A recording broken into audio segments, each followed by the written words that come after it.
Good morning. Let us see what is organizing today. So what do you mean by organizing? ഒരു ഓർഗനൈസേഷനിൽ സംബന്ധിച്ചിടത്തോളം നമ്മൾ ഏറ്റവും കൂടുതൽ കേൾക്കുന്ന ഒരു വാക്കാണ് organisation, organising, all that. So organization refers to the way in which the people work together. People are arranged and distributed among members to achieve the objectives achieve ചെയ്യാൻ വേണ്ടിയിട്ടാണ് ഓർഗനൈസേഷനിൽ റിലേഷൻഷിപ്പ് എക്സിസ്റ്റ് ചെയ്യുന്നുണ്ട്, കോർഡിനേഷൻ ഉണ്ട്, എല്ലാവരും business objectives achieve ചെയ്യാൻ വേണ്ടിയിട്ടാണ് ഇരിക്കുന്നത്. So organisation എന്ന് പറഞ്ഞ process combining the work of people working in the enterprise four undertaking various duties and responsibilities, right? So the word organization is used for stating it as a function of management for bringing together human and non-human resources. Machine ആയാലും material ആയാലും മണി ആയാലും അവരെയൊക്കെ ഒരുമിച്ച് കൊണ്ടുവന്ന് പണിയെടുപ്പിക്കുക എന്നുള്ള ഒരു ടാസ്കിലേക്ക് എത്തിക്കുക എന്നുള്ളതാണ് ഓർഗനൈസിങ് എന്നുള്ള task. Clear?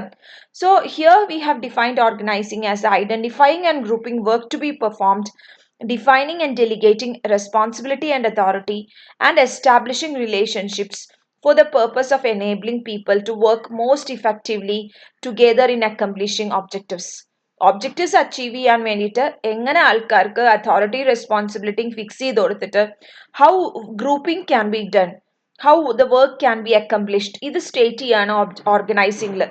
Let us see the various features of organizing.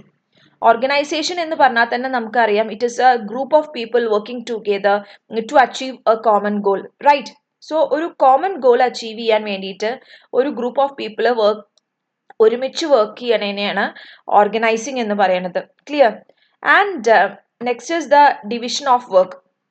അടുത്തത് ഡിവിഷൻ ഓഫ് വർക്ക് ആണ്. നമ്മൾ വെറുതെ വർക്ക് ചെയ്താൽ മാത്രം പോരാ, യു മസ്റ്റ് ബി ഡയറക്റ്റഡ്, കൃത്യമായിട്ട് എല്ലാവർക്കും ഡിവൈഡ് ചെയ്ത് കൊടുക്കണം. അപ്പോൾ ആ ഡിവിഷൻ ഓഫ് വർക്ക് കൃത്യമായാൽ മാത്രമേ ഓർഗനൈസേഷനിൽ ആ ടാസ്ക് അച്ചീവ് ചെയ്യാൻ പറ്റുള്ളൂ. ഈ വർക്ക് കറക്റ്റായിട്ട് ഡിവൈഡ് ചെയ്താൽ മാത്രം പോരാ, അത് ഒബ്ജക്റ്റീവ്സിലോട്ട് എത്തണം എന്നുണ്ടെങ്കിൽ there must be a proper coordination between everyone, and that is a third feature. And all must be, everyone must be directed. C, ഒരാളെ അപ്പോയിന്റ് ചെയ്യുമ്പോൾ അയാൾക്ക് അയാളുടേതായിട്ടുള്ള പേഴ്സണൽ ഇൻട്രസ്റ്റ് ഉണ്ടാവും, പക്ഷേ that is not the matter here. Everyone must be directed towards attainment of a common objective or a common goal. Correct?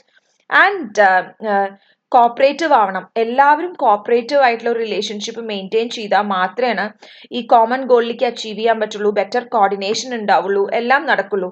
So there must exist A cooperative relationship. So organisation always makes it peculiar that a cooperative relationship exists among the employees.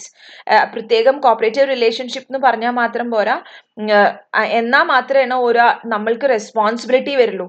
നമുക്ക് പിന്നെ ആ ഒരു formal and informal organisation എന്ന് പറയില്ലേ, grape wine ഒക്കെ ഉണ്ട്, ആ ഒരു കോപ്പറേറ്റീവ് നല്ല റിലേഷൻഷിപ്പ് ഉണ്ടെങ്കിൽ മാത്രമേ അത് അച്ചീവ് ചെയ്യാൻ പറ്റുള്ളൂ. ക്ലിയർ? അപ്പോൾ നമുക്ക് ഇത്രയും ആയാൽ ഒരു പ്രോപ്പറായിട്ട് കമ്മ്യൂണിക്കേറ്റ് ചെയ്യണം അങ്ങോട്ടും ഇങ്ങോട്ടും വെച്ചാൽ there must be A well defined authority responsibility. എനിക്ക് ആരോടാണ് ഞാൻ ഓത്തറൈസ്ഡ് ആയിട്ടുള്ളത്, ആരോടാണ് ഞാൻ റെസ്പോൺസിബിൾ ആയിട്ടുള്ളത് എന്ന് എനിക്ക് അറിയണം. അത് ഡിഫൈൻ ചെയ്ത് വെച്ചിട്ടുണ്ടാവണം. കാരണം ഓർഗനൈസേഷൻ സ്ട്രക്ചർ നോക്കുമ്പോൾ തന്നെ നിങ്ങൾക്കറിയാം, നിങ്ങളെ സംബന്ധിച്ചിടത്തോളം നിങ്ങളെ ഏറ്റവും കൂടുതൽ അതോറിറ്റി, നിങ്ങളുടെ അതോറിറ്റി എന്ന് പറയുന്നത് ടീച്ചേഴ്സാണ്, ടീച്ചേഴ്സിന്റെ അതോറിറ്റി എന്ന് പറയുന്നത് പ്രിൻസിപ്പളാണ്. സോ ആ ഒരു അതോറിറ്റി റെസ്പോൺസിബിലിറ്റി കൃത്യമായി വെൽ ഡിഫൈൻഡ് ആണെങ്കിൽ മാത്രമേ പ്രോപ്പർ കമ്മ്യൂണിക്കേഷൻ ഉണ്ടാവുള്ളൂ. കാരണം നിങ്ങളുടെ ഇടയിൽ പിയർ ഗ്രൂപ്പ്സ് ഉണ്ട്, നിങ്ങളുടെ ക്ലാസ്മേറ്റ്സ് ഉണ്ട്, നിങ്ങൾ അവരോട് റെസ്പെക്ട്ഫുള്ളി സംസാരിക്കോ? ഇല്ല. there exists a harmonious relationship, but speaking to a teacher you will be more specific, you will be more respectful, right? So അവിടെ ഒരു ഡിഫറൻസ് ഉണ്ട് നമ്മൾ ഡീൽ ചെയ്യുന്ന ആൾക്കാർ. അപ്പോൾ അതൊക്കെ കൃത്യമായി വെൽ ഡിഫൈൻഡ് ആവണം. And there exists a proper communication. ഇത്രയും ആയാൽ തന്നെ the last feature is that there must exist a proper relationship. Clear? And now let us see what is the organization process. അടുത്തത് നമ്മൾ നോക്കാൻ പോണത് പ്രോസസ് ഓഫ് ഓർഗനൈസേഷൻ ആണ്. ഓർഗനൈസേഷന്റെ process എന്താണ്? First important process of organization is that you are going to identify the activities to be performed. എന്തൊക്കെ activities ആണ് perform ചെയ്യേണ്ടതെന്ന് ഐഡന്റിഫൈ ചെയ്യാണ്. ഓർഗനൈസേഷൻ സ്ട്രക്ചർ ഡെവലപ്പ് ചെയ്യണത് എന്തിനാ? To achieve the business objectives. So activities കൃത്യമായി identify ചെയ്യുക. എല്ലാ ആക്ടിവിറ്റീസും ഡിവൈഡ് ചെയ്യണം, സബ് ഡിവൈഡ് ചെയ്യണം. ക്ലിയർ? ഒന്നും ലെഫ്റ്റ് ഔട്ട് ചെയ്യാൻ പാടില്ല. സോ ഐഡന്റിഫൈ ചെയ്താൽ മാത്രമാണ് കൃത്യമായ അറ്റൻഷൻ ഓരോ ആക്ടിവിറ്റിക്കും ഇമ്പോർട്ടന്റ് ഏതാ ലെസ് ഇമ്പോർട്ടന്റ് ഏതാന്ന് പറയാൻ പറ്റുള്ളൂ. Clear? There must not be any duplication of activities. അതായത് ചെയ്ത വർക്ക് തന്നെ വീണ്ടും വീണ്ടും ചെയ്തിട്ട് കാര്യമില്ല. എല്ലാതും കൃത്യമായി ഒരു കോർഡിനേറ്റഡ് ആയിട്ട് ചെയ്യാൻ പറ്റണം. ക്ലിയർ? ഇപ്പൊ നമ്മൾ പറയാച്ചാ ബാങ്കിൽ എല്ലാ വർക്കും പല പല ആൾക്കാർക്ക് ഡിസൈൻ ചെയ്ത് കൊടുക്കുകയാണ്. അപ്പൊ അങ്ങനെ വരുമ്പോ എന്താ, എന്നും ക്യാഷ് കൗണ്ടറിൽ ഇരിക്കുന്നത് ഒരാളാവും, ശ്രദ്ധിച്ചിട്ടുണ്ടാവും. അപ്പൊ ക്യാഷ് കൗണ്ടറിൽ ഇരിക്കണം. അപ്പൊ അവിടെ എന്താ ഉണ്ടാവുക, there comes a special feature known as specialisation. നമ്മൾ ആ വർക്കിൽ സ്പെഷ്യലൈസ്ഡ് ആവും. സ്ഥിരമായി അക്കൗണ്ടൻസി എടുക്കുന്ന ടീച്ചർ വീണ്ടും വീണ്ടും അക്കൗണ്ടൻസി എടുക്കുമ്പോൾ she get specialised in that field. So this first step makes a person more specialized. This is the first step. Clear? And second is grouping jobs into departments. Grouping jobs into departments. ഇപ്പൊ ഇത്രയും മാത്രം ആയാൽ പോരാ, നമ്മൾ ഒരേപോലത്തെ work അല്ലെങ്കിൽ related ആയിട്ടുള്ള work ഒരു ഡിപ്പാർട്ട്മെന്റിന്റെ അണ്ടറിൽ കൊണ്ടുവരിക എന്നുള്ളതാണ് അടുത്തത്. ക്ലിയർ? സോ ആദ്യം എന്താ, ഒരുപാട് ആക്ടിവിറ്റീസ് ഐഡന്റിഫൈ ചെയ്യാണ് ചെയ്യണത്. നമ്മൾ ചെയ്യേണ്ട എല്ലാ ആക്ടിവിറ്റീസും ഐഡന്റിഫൈ ചെയ്യും. പിന്നെയാണ് അത് ഏതൊക്കെയാണ് പർച്ചേസ് റിലേറ്റഡ് ആക്ടിവിറ്റി, ഏതൊക്കെയാണ് സെയിൽസ് റിലേറ്റഡ് ആക്ടിവിറ്റി. അതായത് ഫങ്ഷണൽ ഡിപ്പാർട്ട്മെന്റും ഡിവിഷണൽ ഡിപ്പാർട്ട്മെന്റും ഉണ്ടാവും. എല്ലാ കോമൺ ഫങ്ഷൻസ് വരുന്ന ഡിപ്പാർട്ട്മെന്റ്സിനെ ഒന്നിന്റെ അണ്ടറിലാക്കും. ക്ലിയർ? പ്രൊഡക്ഷന്റെ എല്ലാ വർക്കും കൂടിയിട്ട് പ്രൊഡക്ഷൻ ഡിപ്പാർട്ട്മെന്റിൽ കൊണ്ടുവരും. ഞാൻ നേരത്തെ പറഞ്ഞ പോലെ തന്നെ ഫിനാൻഷ്യൽ ആയിട്ടുള്ള എല്ലാ വർക്കും കൂടിയിട്ട് എന്ത് ചെയ്യും, ഫിനാൻഷ്യൽ ഇതിൽ കൊണ്ടുവരും. മാർക്കറ്റിങ്ങിന്റെ റിലേറ്റഡ് ആയിട്ടുള്ള വർക്ക്സ് ഒക്കെ മാർക്കറ്റിങ്ങിൽ കൊണ്ടുവരും.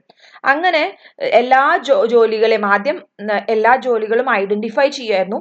പിന്നെ ഐഡന്റിഫൈ ചെയ്ത എല്ലാ ജോലികളെയും കൃത്യമായിട്ട് ഗ്രൂപ്പ് ചെയ്ത് ഡിപ്പാർട്ട്മെന്റ്സ് ആക്കും. ക്ലിയർ?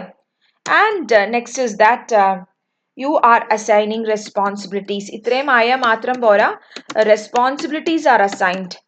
റെസ്പോൺസിബിലിറ്റീസ് ഓരോന്നായിട്ട് അസൈൻ ചെയ്യണു നമ്മൾ. പിന്നെ ഒരു ആക്ടിവിറ്റി എല്ലാം ഡിവൈഡ് ചെയ്ത് ഫംഗ്ഷനിൽ എത്തിക്കഴിഞ്ഞാൽ പിന്നെ കൃത്യമായ ആൾക്കാരെ ഐഡന്റിഫൈ ചെയ്യണു, സൂട്ടബിൾ പേഴ്സൺസിനെ അപ്പോയിന്റ് ചെയ്യണു, അതോറിറ്റി റെസ്പോൺസിബിലിറ്റി റിലേഷൻഷിപ്പും എസ്റ്റാബ്ലിഷ് ചെയ്ത് ഓരോരുത്തരോടും പറയും. ഇപ്പൊ എനിക്ക് പിന്നെ ഫിനാൻസ് ആണെങ്കിൽ ഞാൻ ഫിനാൻസിൽ സ്പെഷ്യലൈസ്ഡ് ആയിട്ടുള്ള ആൾക്കാരാണെങ്കിൽ എന്നെ കൊണ്ട് അത് ഏറ്റെടുപ്പിക്കും. ക്ലിയർ? വർക്ക് അസൈൻ ചെയ്യണത് സ്കിൽസ് ബേസ് ചെയ്തിട്ടും ക്വാളിഫിക്കേഷൻസ് ബേസ് ചെയ്തിട്ടുമാണ്. ക്ലിയർ? സോ ഇങ്ങനെ ഈ ഒരു ഇപ്പോൾ എല്ലാ ഗ്രൂപ്പും എന്നെ ഫിനാൻസിൽ കൊണ്ടുവന്നിട്ടു, അതേപോലെ എൻ്റെ കൂടെ ഒരു 10-12 പേരും കൂടി ഫിനാൻസിൽ ഉണ്ടാവും. അപ്പോൾ ഇതിൽ ഏറ്റവും എക്സ്പേർട്ട് ആരാച്ചാൽ അതിൽ ഒരാളെന്നെ പിടിച്ചിട്ട് ഹെഡ് ഓഫ് ദ ഡിപ്പാർട്ട്മെന്റും കൂടി ആക്കും. ക്ലിയർ? അങ്ങനെയാണ് നമ്മൾ ഫങ്ഷൻസിനെ ഡിവൈഡ് ചെയ്യുക. അപ്പോൾ എൻ്റെ സ്കില്ല്, എൻ്റെ ക്വാളിഫിക്കേഷൻ എല്ലാം ബേസ് ചെയ്തുകൊണ്ടാണ് എനിക്കൊരു ജോലി തരിക. ഞാനൊരു എൻ്റെ സ്കില്ല് ഫാക്ടറിയിലാണെങ്കിൽ എന്നെ പ്രൊഡക്ഷൻ ഡിപ്പാർട്ട്മെന്റിലാവും ഇടുക. എൻ്റെ സ്കില്ല് മാർക്കറ്റിംഗ്, എനിക്ക് സംസാരിക്കാനുള്ള സ്കില്ലാണ് കൂടുതൽ വെച്ചാൽ I be put into a marketing department where the promotions must be done. Right? So നമ്മുടെ സ്കില്ലും നമ്മുടെ ക്വാളിഫിക്കേഷനും അനുസരിച്ച് നമുക്ക് കൃത്യമായ അതോറിറ്റിയും റെസ്പോൺസിബിലിറ്റിയും ഓർഗനൈസേഷനിൽ തരും. And you are assigned responsibilities also. Clear? And next is responsibility assign ചെയ്ത പിന്നത്തെ വർക്കാണ് delegation of authority. Authority delegate ചെയ്യുക. This is the steps. ഇത് സീരീസ് ആയിട്ട് പോകേണ്ട സ്റ്റെപ്സ് ആണ് നമ്മൾ പറഞ്ഞുകൊണ്ടിരിക്കുന്നത്.